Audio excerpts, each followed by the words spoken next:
আর কিছু না।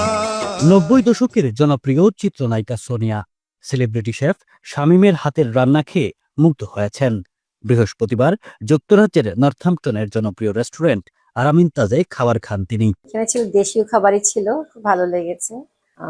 Meet chicken সবই ছিল, মাছও ছিল দেশীয় স্টাইলে, সিম দিয়ে মাছ ছিল, ভালো লেগেছে খাবারটি। লন্ডনে বসবাসরত সোনিয়া শেফ এহসানুল ইসলাম চৌধুরী শামীমের রান্নার স্বাদ, মান আর পরিচ্ছন্ন পরিবেশের প্রশংসা করেন। তিনি বলেন, শামীমের রান্না শুধু খাবার নয়, এক ধরনের শিল্পকর্ম।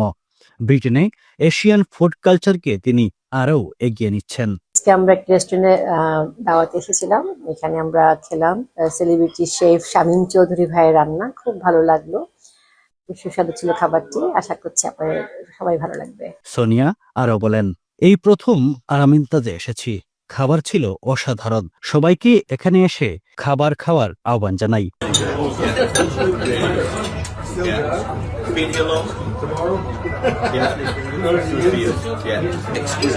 উল্লেখ্য, কারি কিং খ্যাত শেফ শামীম বাংলাদেশের সিলেটের সন্তান। ব্রিটেনে তার রান্না ইতিমধ্যেই আলাদা পরিচিতি তৈরি করেছে।